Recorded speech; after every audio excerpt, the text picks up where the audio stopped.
Okay, so now we're going to start moving into a systems approach to microbiology. And we're going to start here with our digestive infections, so our gastrointestinal diseases. And so the gastrointestinal tract is going to be a main portal of entry for pathogens. We also have associated with our GI tract a normal flora. So we're going to have in association with the GI infections, poor sanitation, daycare settings, long-term care, contamination of food, or overcrowding. So much of our GI infections are going to be fecal-oral.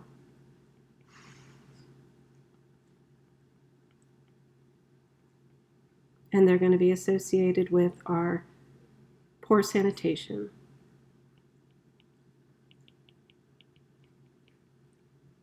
daycares, long-term care facilities,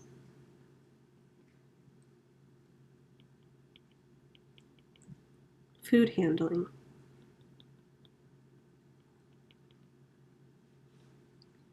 and overcrowding.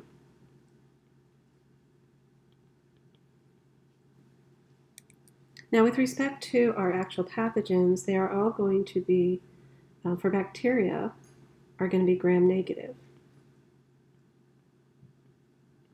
And that's because they have to get through our stomach acid in order to affect our intestine. Now, in developed countries, the most common pathogens to cause GI infections are bacteria. They're going to be E. coli, Salmonella, and Campylobacter.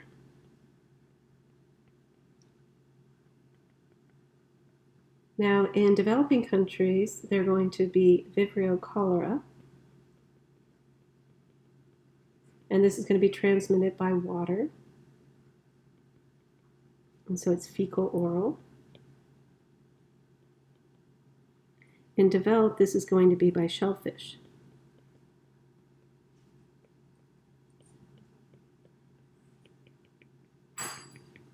And then we also have associated with cholera something called rice stools, which we'll talk about.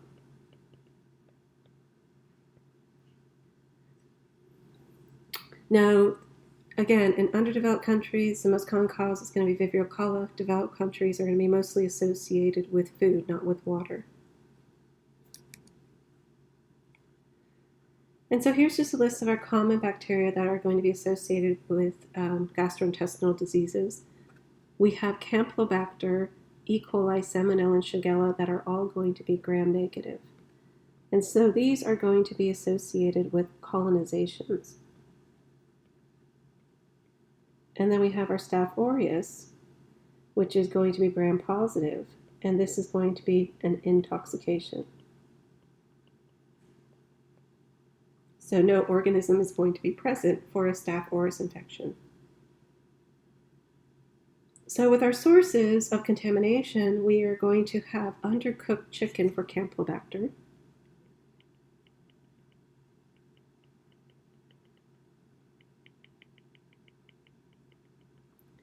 And of course, we don't normally think about undercooked chicken for our Salmonella, and that is true. So we have undercooked chicken also for our Salmonella. As also associated with Salmonella are going to be eggs. So like homemade mayonnaises is often a cause.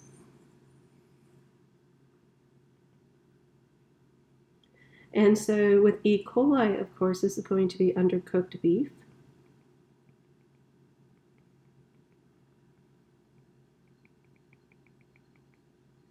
And the reason for this is because our Campylobacter and Salmonella are going to be normal flora in chicken. E. coli, especially ones that cause disease in humans, such as O157, is going to be a normal flora in our beef. For Shigella, this does not have an animal reservoir. This is simply a human pathogen. And so this is going to be fecal to oral. And typically things such as daycares, long-term facility, places with poor sanitation will have Shigella outbreaks. Now, Staph aureus is a normal flora, and you can have nasal carriage.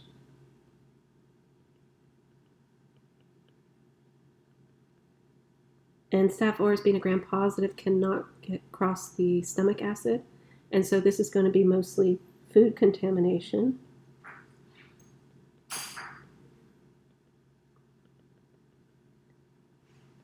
With a toxin, so an intoxication.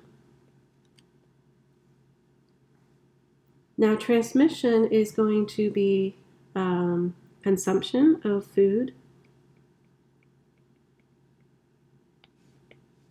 And of course, this is going to be consumption for our E. coli.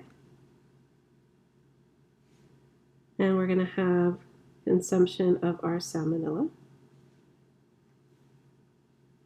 And of course, eating of some sort of food product that has the toxin associated with it. Now, E. coli can also be fecal-oral. This is a normal flora. Now, this fecal-oral would not be the O157. It would be another type of E. coli. For salmonella, you can have consumption of room temp food. For Shigella, this is going to be hand, mouth, fecal, hand, mouth, etc. And then for our consumption, this is also room temperature food. So potato salads left out in the sun, etc.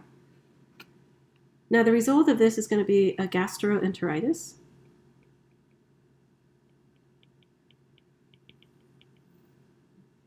And then with the E. coli O157, this is a hemorrhagic colitis.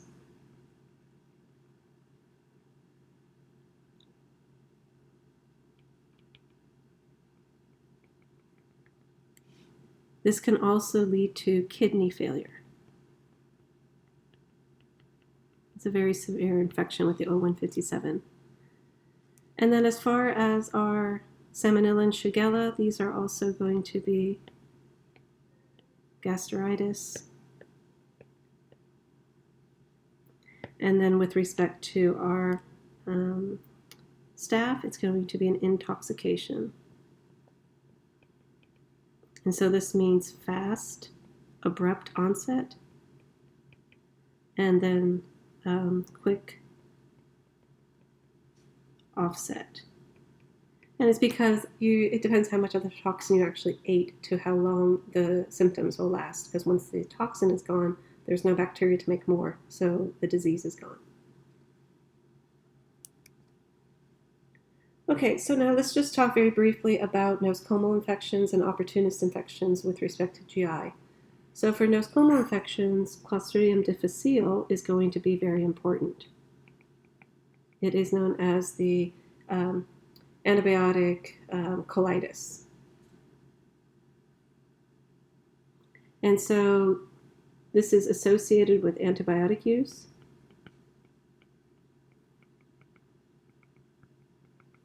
It is a very common bacteria, however, it is not able to compete with our normal flora bacteria. So as long as your gut is healthy, C. difficile will not be able to grow. Once you have an antibiotic, C. difficile is antibiotic resistant.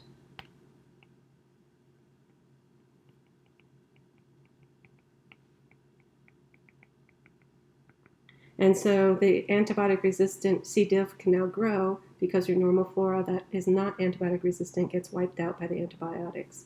So this is antibiotic resistant colitis. There are also opportunistic infections.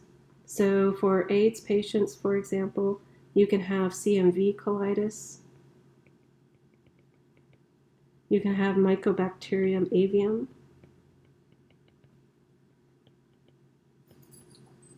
And these, of course, usually do not cause any problems in immune-competent individuals. So this is just the image for our GI tract. And so within our mouth, you can actually have cavities or dental plaques. And this is usually via colonization by your strep mutans.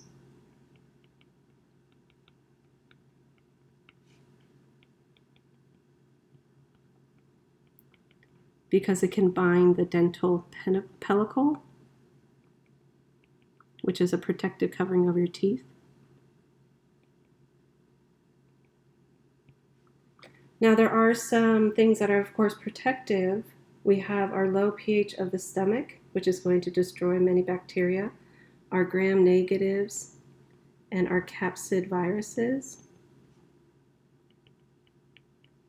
and our parasites have mechanisms to overcome this.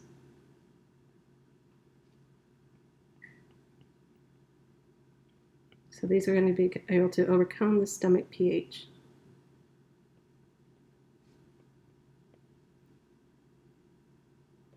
Now, there's also going to be cells that are in the liver, for example, macrophages.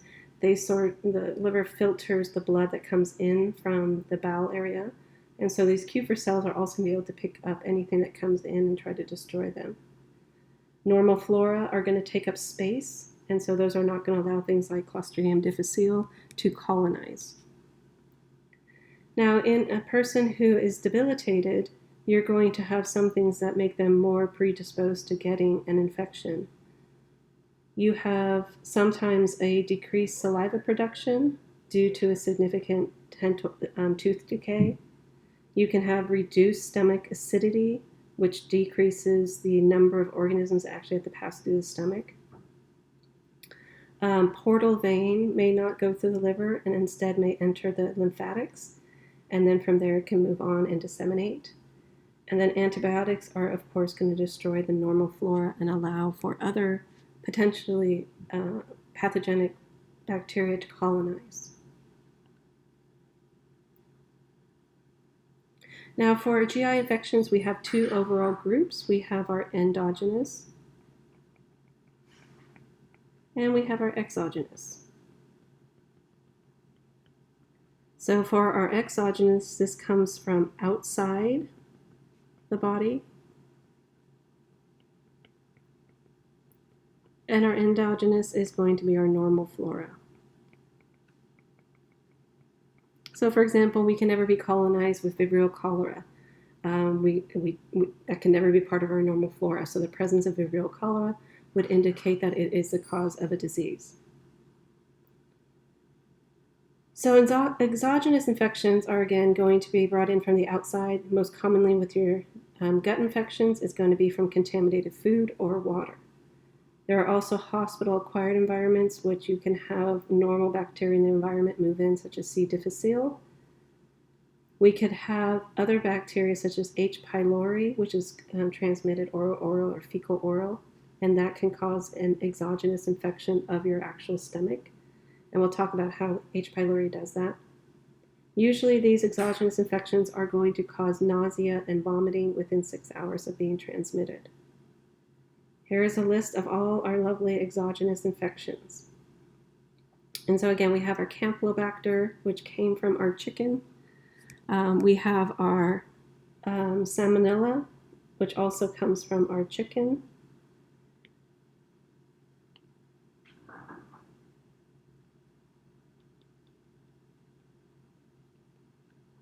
And we have our Shigella, which again is only a human pathogen. So these are fecal-oral.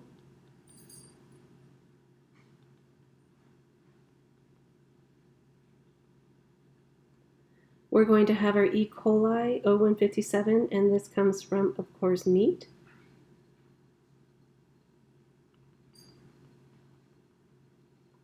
And we'll have a Salmonella, which is also Salmonella typhi, Salmonella paratyphi, and these guys can actually be transmitted between human to human transmission. So human carriers are often the cause of these, typhoid Mary, for example, those type of things. Vibrio cholera is going to be fecal-oral or shellfish. And then we're also going to have our Helicobacter pylori, which is person to person. And then we have a few gram-positives listed here. So we're going to have our Staph aureus. We're going to have our Bacillus serraceus. And Staph aureus, of course, is going to be a food intoxication. So this is associated with salad. It's associated with custards and an intoxication. And then our Bacillus serraceus is going to be associated with commonly leftovers, such as rice. Leftover rice that has been left on the counter. Someone puts it in the refrigerator after it's been left out for a long period of time. You shouldn't leave leftovers out for more than a couple hours. Get it in the refrigerator, because something like Bacillus serraceus can grow in there and make a toxin, and then the person, when they eat it the next day, they get intoxicated, and it can be lethal.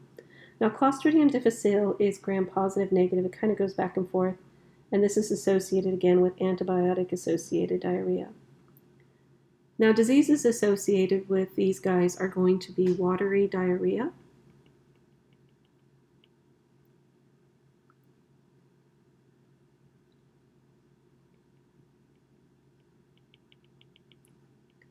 and that's the case with our Campylobacter and our Salmonella. And then with our Shigella dysentery, you're going to get bloody stools, so a colitis.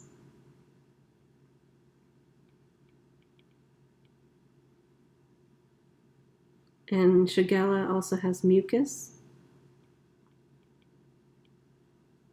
We're going to have Soniae, which is going to be bloody stool. We're going to have E. coli, which is going to be bloody stool. This is our enterohemorrhagic.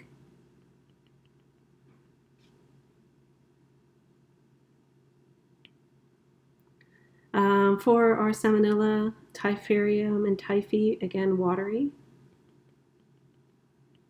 diarrhea. And then for our cholera, this is going to be massive watery diarrhea.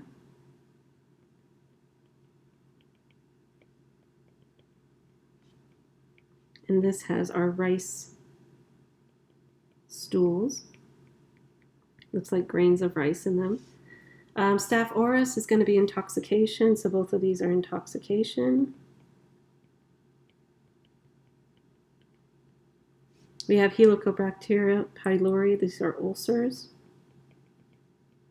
And then Clostridium difficile is watery diarrhea.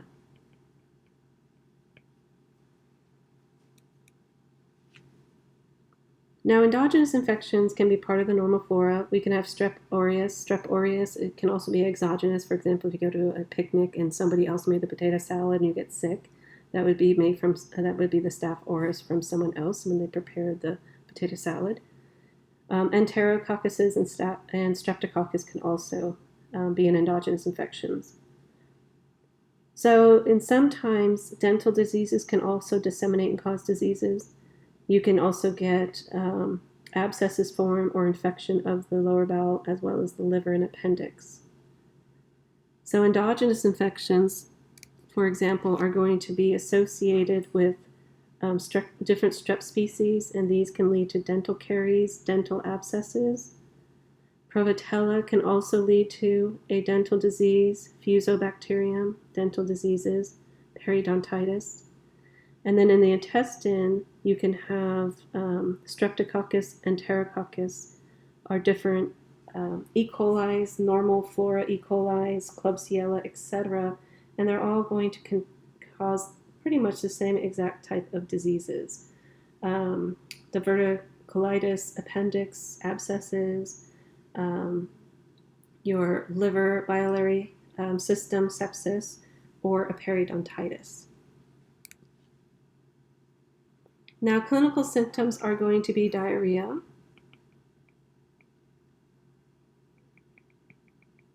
and this is going to be with or without bloody stools, just depends. A rule of thumb is that if they're infecting the large intestine, you usually get bloody stools. If they're infecting the small intestine, you'll get watery diarrhea. vomiting, cramping, stomach pain, fever and dehydration.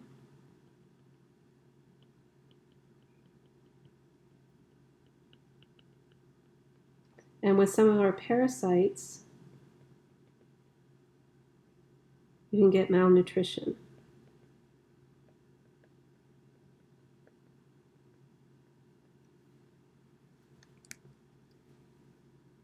Now, watery diarrhea is going to be the most common. It's going to develop very rapidly. It may be accompanied by fever, abdominal pain, and it's usually self-limiting.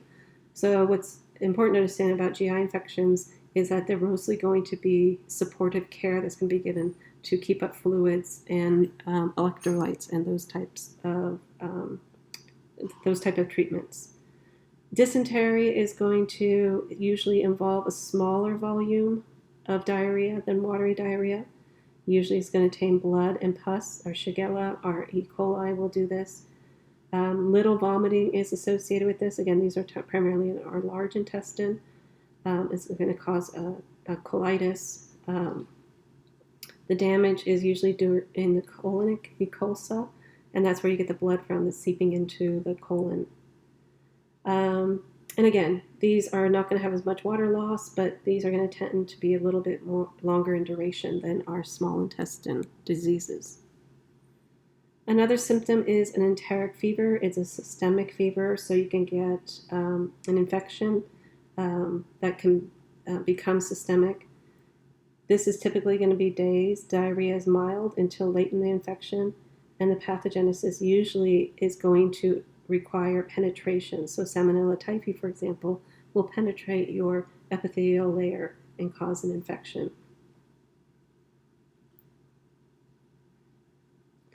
Now, as far as types of infection, so we always have endemic, and this is always present. So influenza, for example, is an endemic infection of the United States. Every year we have influenza. So endemic infections are going to occur at a certain duration, usually annually. You can have sporadic outbreaks that are confined to geographic locations. Oftentimes this is the case with parasitic infections or bacteria infections that are associated with poor socioeconomic conditions. You can also, again, have seasonal variations such as with the flu, age-related. People don't get the infection until after puberty, for example. Sexually transmitted disease would usually occur when somebody becomes sexually active, etc. Epidemic is going to be a localized outbreak.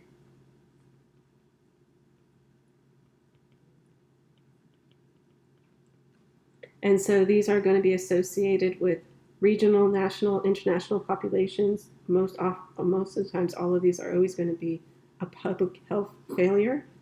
Most common epidemics are going to be cholera, typhoid fever, and shigellosis. Travelers' diarrhea, about up to 50% of travelers to developing countries in their first week of visiting there are going to get some form of diarrhea disease, most often caused by food contaminations. About 50% are going to be the enterotoxigenic E. coli. Remember, that guy has the heat-stable toxins, so even cooked food will contain the toxin. And up to 20% are going to be caused by Shigella, again, a fecal-oral type of contamination.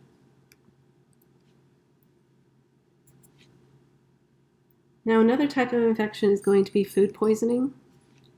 And the two types of food poisoning are going to be, one, an intoxication,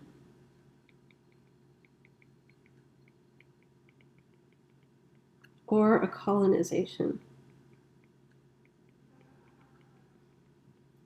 And so intoxication is going to be a fast onset. The toxin is already present, and it's going to last about 12 to 24 hours around that time frame because the toxin disappears.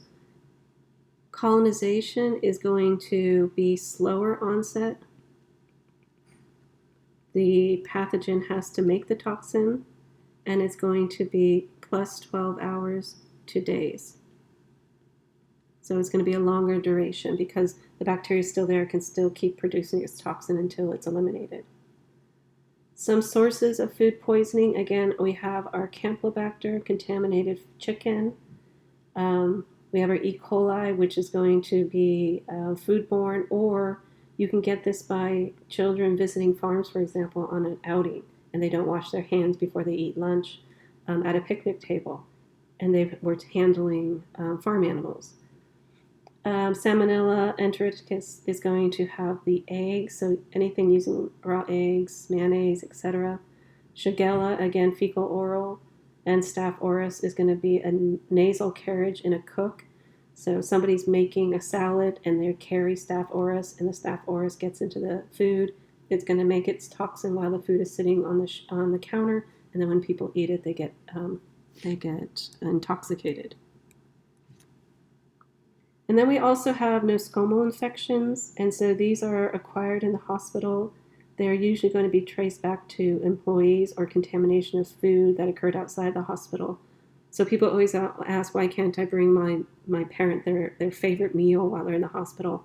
And this is going to be the reason, because the GI infection likelihood of getting contaminated by an outside source of food in hospitals is very high. Because remember, you have a debilitated patient, oftentimes they're on antibiotics, their normal flora is wiped out, and you don't need to introduce a pathogen into that environment. Major pathogens responsible for these are E. coli and C. diff.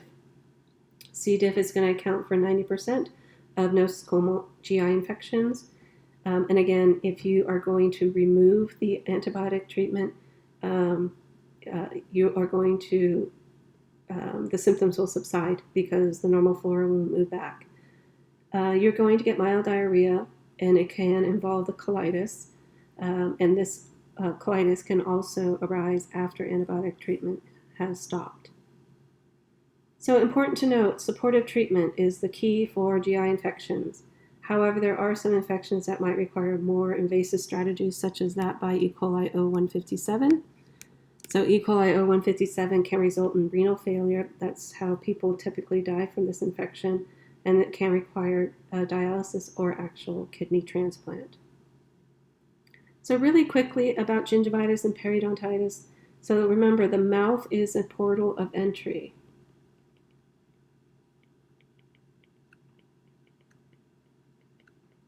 And so this means opportunistic pathogens can actually reside in your mouth. One strep mutans gets in there and colonizes your teeth, all the other bacteria kind of pile on. So the most common infections are, of course, our cavities, which are dental caries.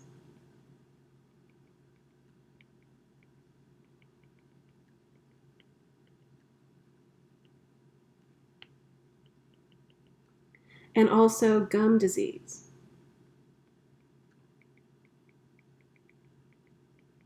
And these can, of course, lead to invasive infections that disseminate. So remember that your dental plaques are, in fact, a biofilm.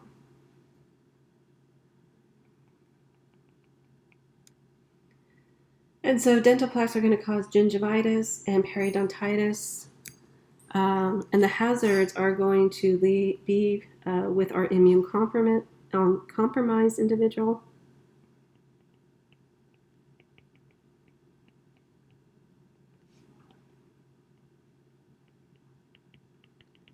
They can lead to systemic infections.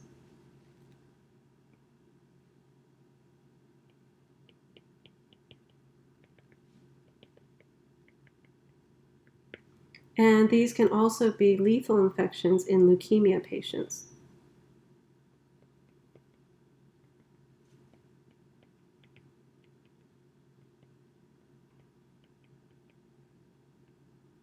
So patients also with heart valve malfunctions can have an increased incidence of endocarditis caused by dental plaques.